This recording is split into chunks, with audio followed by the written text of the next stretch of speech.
City और for best possible things hospital and ये दोनों एक किस्म से शहर के अंदर भी हो जाएंगे और एक किस्म से प्लांट के भी 4-5 दिन वेट करनी है तो आई डोंट माइंड।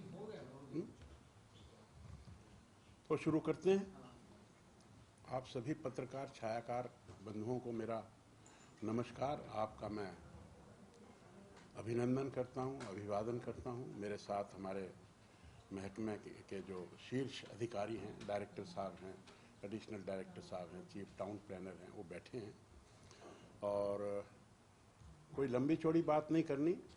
पिछली दफ़ा जब प्रेस कॉन्फ्रेंस की थी तो आप सबका सुझाव था कि हर हफ्ते मिलें, फ्रीक्वेंटली मिलें, तो उस पर मैंने विचार किया और मैंने आपको एश्योर भी किया था कि हम हर हफ्ते ट्यूसडे को 2 बजे आफ्टर कंफर्मिंग हम प्रेस कॉन्फ्रेंस किया करेंगे। तो पिछले ट्यूसडे को शायद छुट्टी का दिन था, उसके बाद आज दिन आया है, तो एज़ पर दैट हमने ये पीसी और आपके दर्शनों के लिए आपको बुलाया है। तो स्टार्ट करते हैं कि थोड़ा बहुत जो हमने पिछले समय में यूएलबी में किया है। सबसे पहले बड़ा डिबेटेबल, बड़ा क्वेश्चनेबल, जो कि पब्लिक में भी रहा, आपके समक्ष भी रहा, प्रॉपर्टी आईडी। प्रॉपर्टी आईडी एक ऐसा प्रोडक्ट है जो पूरे देश में सबसे पहले हरियाणा ने किया। हरियाणा ने इसका टेंडर निकाला 2018 में, एग्रीमेंट किया 2019 में और 2023 में इसका डाटा हमें मिला। डाटा को हमने पब्लिसाइज किया, उसमें काफ़ी गलतियां भी आई, हमने उसको स्वीकारा भी। लेकिन जब इसका टेंडर दिया था तो उस समय प्रॉपर्टी थी 30,24,000 और जब ये काम शुरू हुआ तो ये प्रॉपर्टी थी ना, जब ये हमें डाटा मिला, जब उसने काम करके दिया तो ये हो गई 42,67,000 और आज ये प्रॉपर्टियां हो गई हैं 47,35,000। ये मैंने राउंड फिगर बताई है, थोड़ा आगे भी हजारों में और अंकों में भी आ सकती है, लेकिन एक मैंने आपको एक रफ आइडिया दिया। तो प्रॉपर्टीज बढ़ने का, और ये प्रॉपर्टी डाटा ऐसा है कि हमने शहर की एक एक इंच को माप लिया। अब प्रॉपर्टी घटेगी या बढ़ेगी तो इन्हीं में से 4 प्रॉपर्टीज इकट्ठी होंगी तो 1 हो जाएगी और 1 प्रॉपर्टी की डिवीजन होगी तो वो 4 हो जाएंगी। इस तरह से ये जो 47,45,000 की जो प्रॉपर्टी हैं ये कम ज़्यादा होती रहेंगी, पर मोर और लेस इनके इंक्रीज होने के चांसेस ज़्यादा हैं।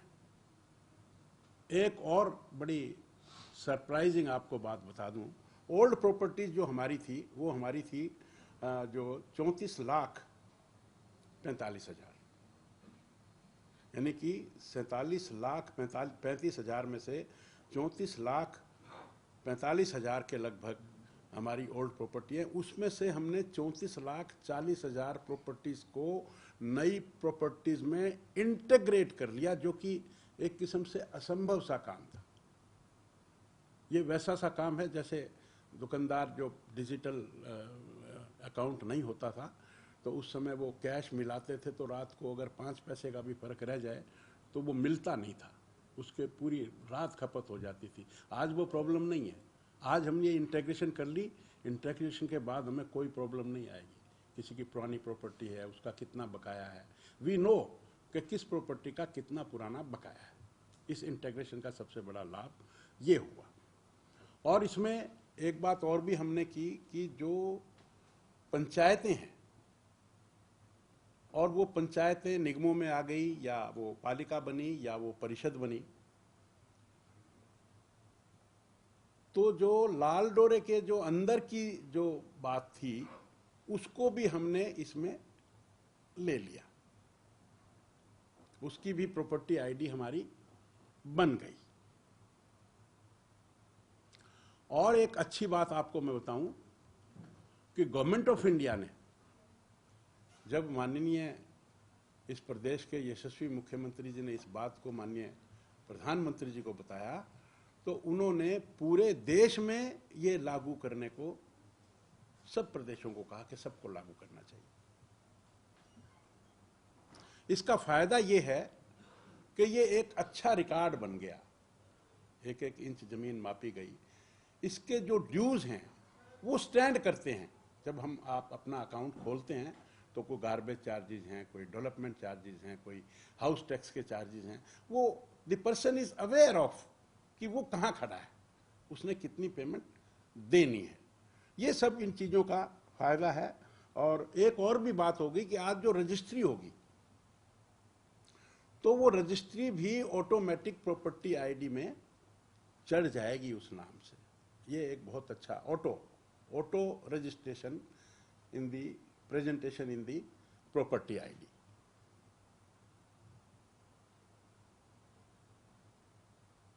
ये तो प्रॉपर्टी आईडी के बारे में मैंने आपको बताया। दूसरा हमारा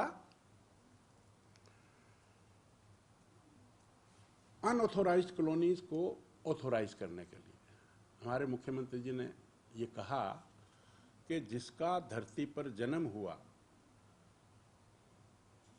उसको सभी सुविधाएं मिलनी चाहिए, चाहे पिछले समय में वो किसी भी प्रकार से अनऑथोराइज्ड कॉलोनियां कटी, इलीगल कॉलोनियां कटी। हमने उनको एक प्रोविजन दिया कि भी जितनी भी कॉलोनियां अनऑथोराइज्ड हैं वो अप्लाई करें, हम उनको रेगुलराइज करेंगे ताकि गवर्नमेंट फैसिलिटी से उनकी सड़कें, बिजली, पानी सब कुछ दिया जा सके।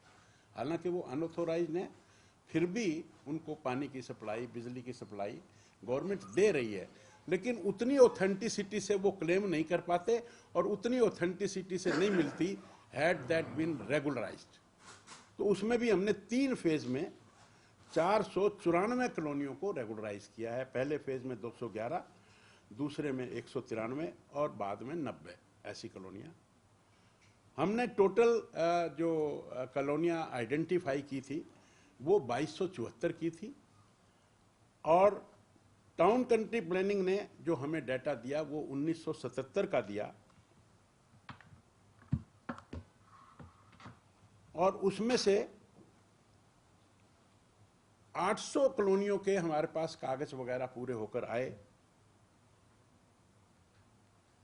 उसमें से हमने 494 कॉलोनीज हमने रेगुलाइज कर दी। और हमारा ये एक मानना है कि 31 जनवरी 2024 तक हम रफली 800-900 कॉलोनियां और रेगुलराइज कर पाएंगे। हमने इसको रेगुलराइज करने में काफ़ी छूट दी।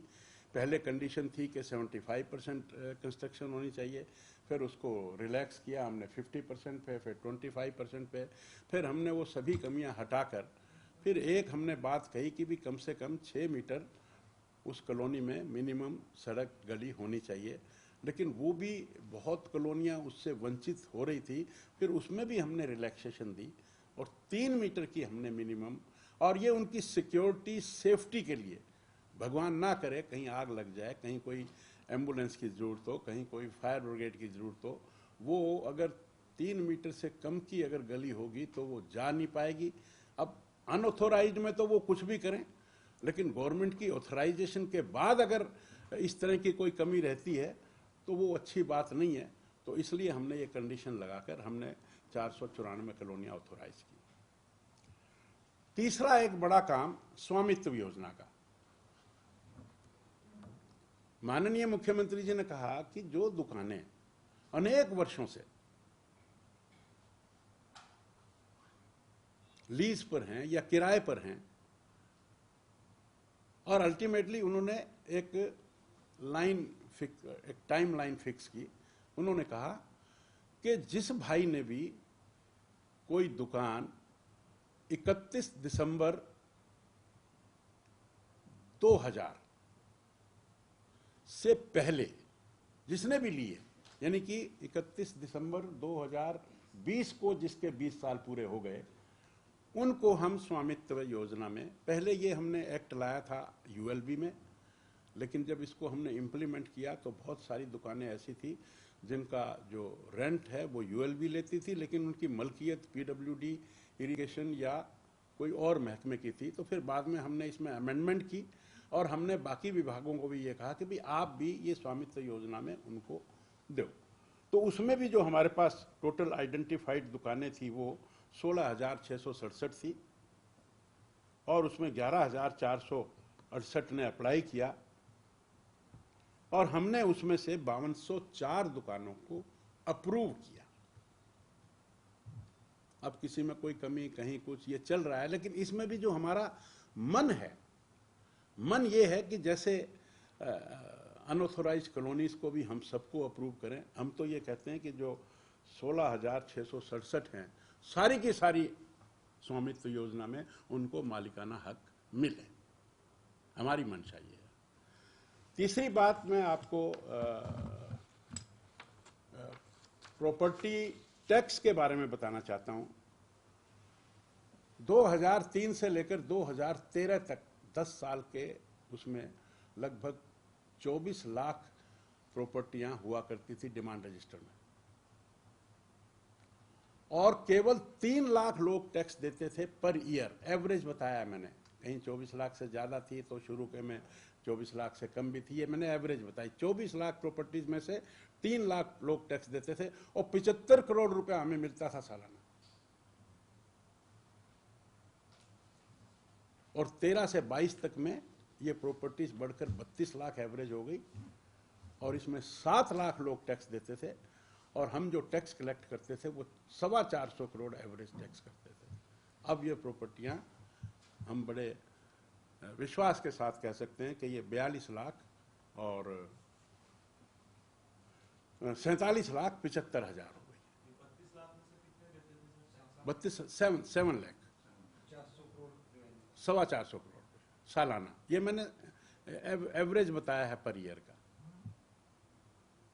अब हमारी इतनी प्रॉपर्टी हो गई, हमने प्रॉपर्टी आईडी बना दी। Let us see and we hope कि हमारे पास अच्छा खासा टैक्स आएगा। तो इसमें हमने छूट दी है लोगों को। एक तो जो करंट का जो हमारा 10% हम देते थे 1 अप्रैल से करंट ईयर का 1 अप्रैल से 31 जुलाई तक हम 10% की छूट देते थे, ये हमारा स्टैंडर्ड है और ये आगे के लिए भी तय है।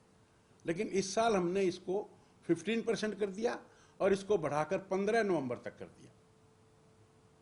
This is for current year.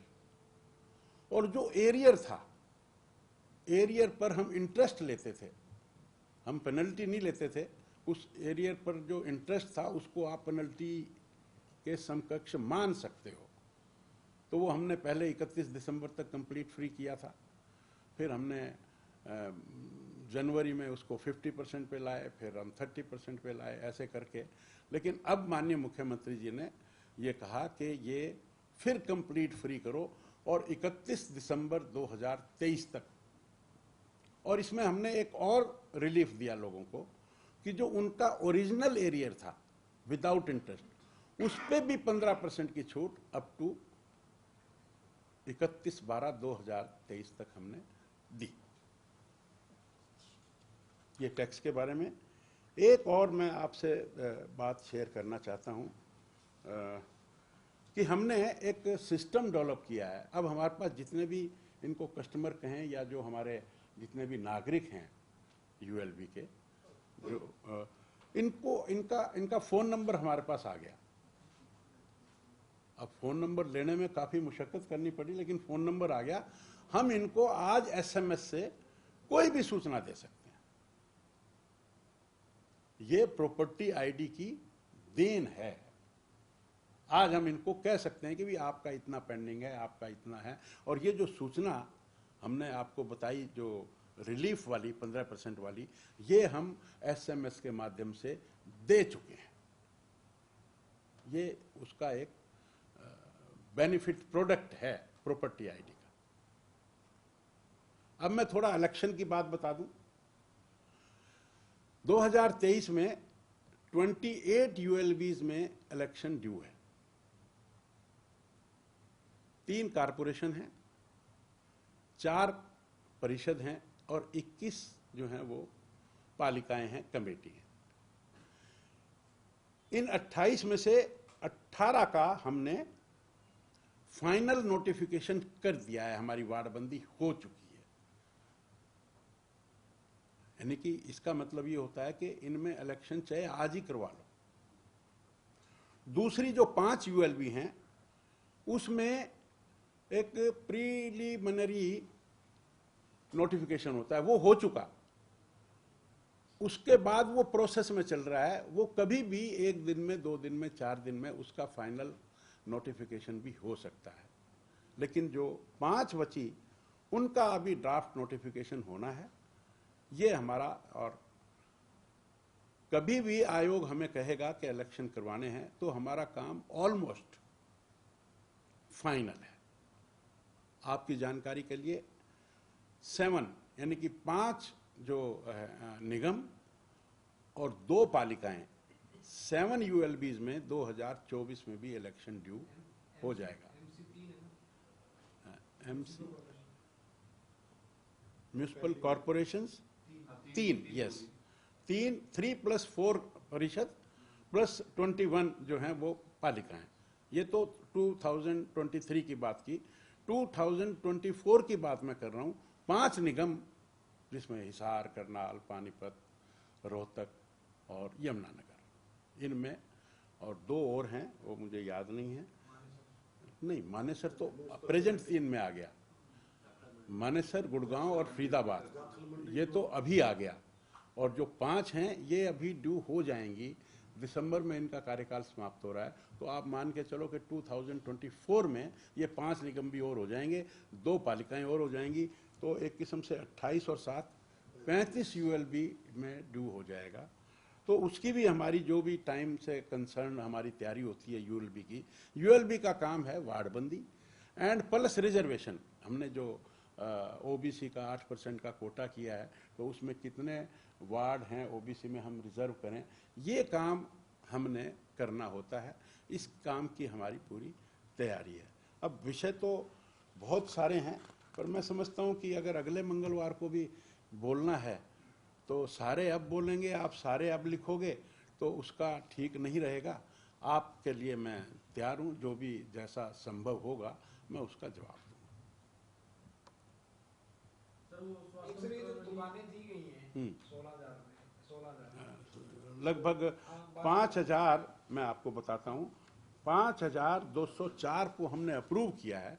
इसमें कुछ को नोटिस भेजा है और इसमें लगभग 3,500 लोगों की तो कन्वेंस डीड भी हो चुकी।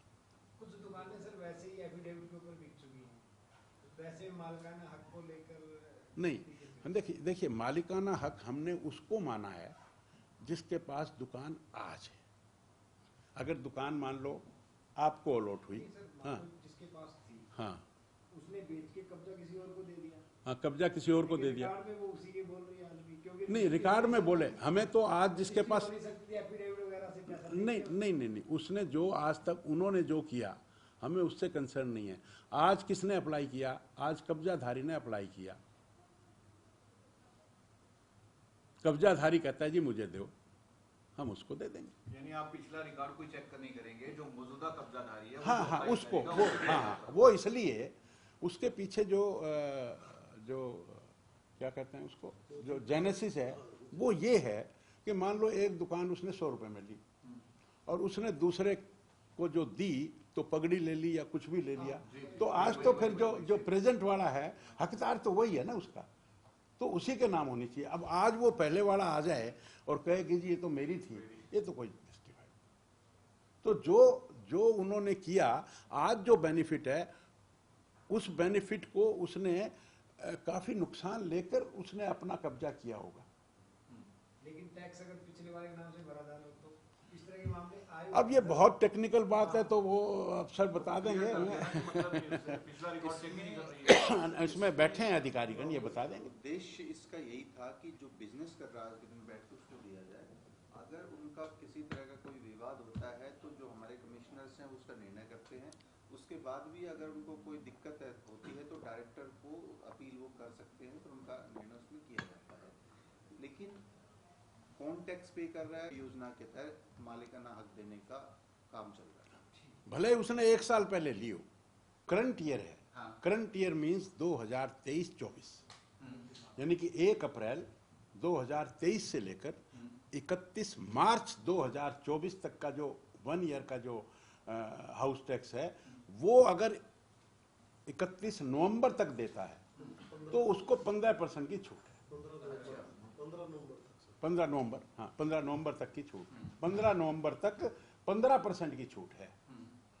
और जो एरियर हैं, जो पिछले 10 सालों का नहीं दिया, वो उसकी 15% की छूट एंड प्लस इंटरेस्ट की कंप्लीट छूट, वो 31 दिसंबर तक है। सर, जबकि आपकी तरफ से जो मैसेज आ रहा है, हरियाणा सरकार द्वारा आपके लिए अभूतपूर्व छूट, शहरी क्षेत्र में स्थित अपने प्रॉपर्टी डाटा की संतुष्टि कर स्वयं प्रमाणित करें एवं 31 दिसंबर 2023 तक प्रॉपर्टी टैक्स के ब्याज पर 100% व मार्च 2023 के बकाया मूल राशि पर 15% की छूट पाए। वही हो गया मार्च 2023। ये मुझे 31 दिसंबर तक भरना है या 15 नवंबर तक भी करना है? नहीं, सवाल ये है कि जो एरियर है, हाँ जी, एरियर को हम कहते हैं जो 31 मार्च 2023 से पहले का है, पहले का उसको एरियर कहते हैं। उसको एरियर कह दिया। करंट ईयर वाले को एरियर नहीं कहते। ठीक है। एरियर पर जो मान लो 10 साल पहले का था हाँ जी।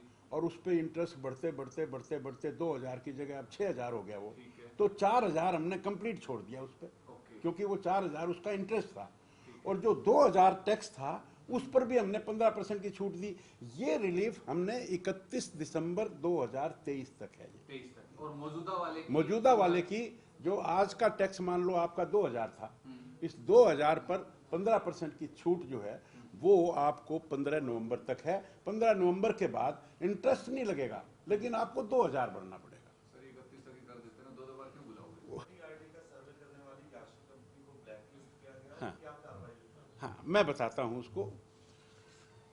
उसके साथ जो हमने टेंडर किया था वो आपको मैंने बताया 2018 में किया था, और उसने जो एग्रीमेंट था वो 2019 में हुआ, और उसने हमें ये जो डाटा दिया ये हमें 2023 में 22 नवंबर में दिया।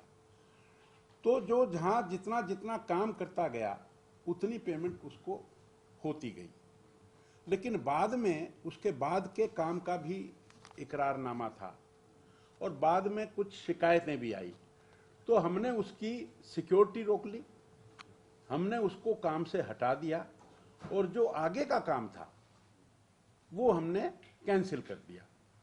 तो फिर वो चला गया कोर्ट में। उसमें एक टेक्निकल प्रॉब्लम थी, शायद ब्लैकलिस्ट शब्द नहीं लिखा था हमने, है ना।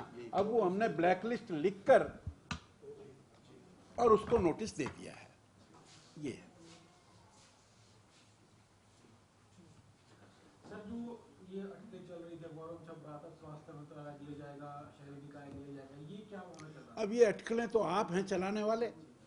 आप देखो कहाँ आपका सोर्स था, गलत था, ठीक था, मुझे इसकी कोई जानकारी नहीं है। सर, एक प्रदेश से जुड़ा सवाल है, आपके विभाग का तो नहीं है। पराली को लेकर जो है वो सियासत काफी गरमाई हुई है। आम आदमी पार्टी लगातार हरियाणा पर आरोप लगाती रहती है कि हरियाणा में पराली जलती है, दिल्ली में प्रदूषण होता है। खुद का गिरेबान झाके ना। कहना बड़ा आसान है, आप जाकर इसकी वो क्या कहते हैं, ड्रोन सर्वे करवाइए, सैटेलाइट से पता करवाइए। आप अखबारों में भी आपने लिखा है कि कितनी पराली पंजाब में जली है, इसका जवाब देना। हम हरियाणा में 100% दावा नहीं करते, लेकिन हमारी पराली जलने की जो अमाउंट है वो काफ़ी डिक्रीज हुई है, काफ़ी डिक्रीज हुई है। और अभी भी हमें जब पता लगता है हम उसके खिलाफ एक्शन लेते हैं। हम इसके एडवोकेट बिल्कुल नहीं है। हमने बहुत तरह की हमने छूट भी दी है, और जो पराली नहीं जलाते हैं हम उनको 5000 का या कुछ इंसेंटिव भी देते हैं। जब इस बारे में सवाल पूछा गया था दिल्ली सरकार, उन्होंने इस बार कहा, जब पंजाब में जब पूछा गया तो उन्होंने कहा कि हमें डाटा नहीं आया, तो इस बारे में ज़्यादा बात नहीं कर। इसके अलावा और कुछ कहने का उनके पास विकल्प ही कहाँ था। उनको पता है कि Punjab is the culprit state, confirmed culprit state. वो मूर्ख नहीं है, वो यही कह सकते थे कि अभी हमारे पास डाटा नहीं है, लेकिन हर आदमी समझ सकता है, जनता पागल थोड़ी है। एक मंत्री जी, छोटा सा रिएक्शन, हरियाणा दिवस है सर, और पंजाब से अलग हुए हरियाणा को 58 वर्ष हो चुके हैं। किस तरीके से तरक्की 57 जी 57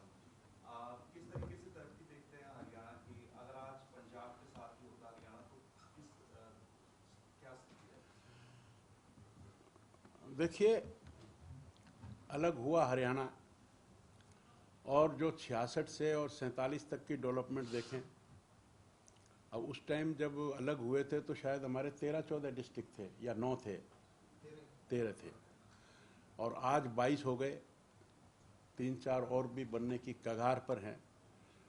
तो जब काम बढ़ता है, काम डिवाइड होता है, तो अच्छा ही होता है, उसमें कोई बुरी बात नहीं है। तो आज सड़कों का माहौल, आज एडमिनिस्ट्रेशन की बात, आज हमने ये जो बातें कही, ये भी इन सब का अलगाव होने से हरियाणा डेफिनेटली बढ़ा है। हरियाणा का एडमिनिस्ट्रेशन अपना एडमिनिस्ट्रेशन है, अपनी सरकार है, और मैं हरियाणा दिवस की आप सबके माध्यम से पूरी जनता को बधाई भी देता हूँ। सबकी हरियाणा के मंगल विकास की कामना भी करता हूँ। आपको सबको दीपावली की भी शुभकामनाएं मैं देता हूँ। भगवान आपके परिवार में आप सबका, आपके परिवार का स्वास्थ्य अच्छा रखे, आपके काम में बरकत हो, और आज हमारा देश, फिर मुद्दा अलग हो जाएगा, उस पर अगर मैं बोलूँगा तो देश बड़ी तरक्की कर रहा है, और देश का गौरव और सम्मान जो पिछले 600 साल में नहीं हुआ था, आज हुआ है।